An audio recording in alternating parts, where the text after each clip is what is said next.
Be sure to subscribe to this channel, hit the notification bell, hit the like button on this video, and leave me a comment below. Today we're going to talk about one of the most important topics that can impact your company, which is pricing a one-day changeout properly to ensure that you make money. I've done similar videos like this one, and I always get people who don't quite understand the concept of pricing in this model. So I feel like I get a bunch of dirty looks. But please understand that I've tried pricing things a lot of different ways. When you can complete a changeout in a day, whether it's a full system, a coil and condenser, or a furnace only, this method will serve you. So let's start with building a price for a system. Now I'm going to make up these numbers completely. These numbers are not my pricing. They are completely made up. So let's say, for example, that we have a furnace that cost us $1,500 right here. And we've got a evaporator coil that cost us $475 and a condensing unit that cost us $1,800.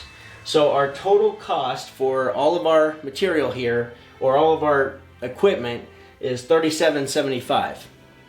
Now let's look at the material that we're gonna need. Let's say we got a basic thermostat here for $50. We've got a whip pad and disconnect for $106. Some sheet metal for $28. Flue material, $85. Drain line material, $12. Torch vacuum nitrogen fees, $35.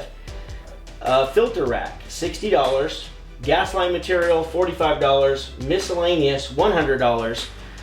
Warranty reserve, which is just a little bit of money that you throw on each job to kind of handle some warranty things, and a permit. All of that costs $611. Now, if two guys can complete this job in 8 hours, then I'm gonna figure two guys or gals earning $25 per hour and the job taking a full 8 hours. So that would be two people at $25, $50 an hour, times 8 hours is $400 for the labor rate. Now just remember that if the job is going to take longer, be sure to add the extra labor into the job or the extra material if you had to add something to the system, such as a supply run or adding a return, so that you cover all expenses before determining your sell price. Now for installation, our overhead expenses run about 25%. And I would love to complete this job and walk away with 25% net profit.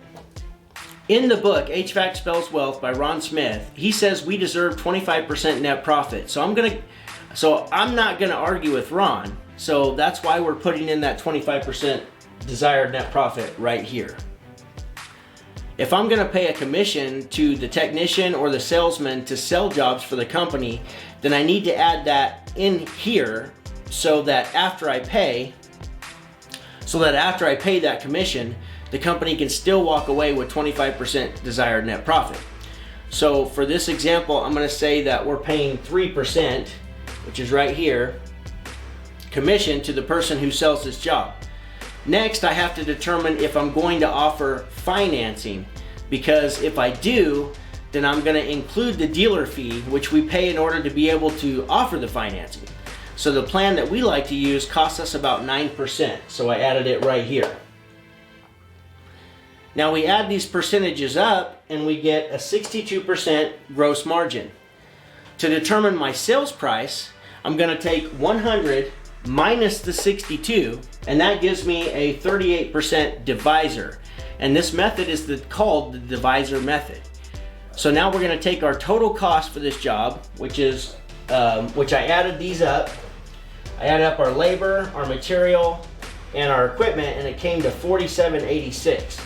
So if I take $47.86 and I divide it by my divisor, which I determined was 38%, then that gives us a sale price of $12,594.74. Now, as long as I cover all my labor, my material, and I got the equipment price correct, I should walk away with 25% net profit. If this job turns into a nightmare, or we have a failed component that we have to fix or replace, which makes us take, maybe an extra trip to the supply house, or work longer than we figured, then we might not get our 25%. We may only get 20 or 15 or 10. Now hopefully we don't go any lower than that so that we actually make some money on this job. But you can see that if a job goes sideways, it's very easy to only break even or even lose money on any given job, especially if it's not priced right. Now the more jobs you do, the better you get at estimating and foreseeing any problems that could arise in the job, in which case you would add extra into the cost so that you don't wind up working for free. I can tell you that this information completely transformed my business, and it'll completely change your business if you take it and apply it. I hope this video was helpful. Thank you so much for watching. Keep learning and keep growing.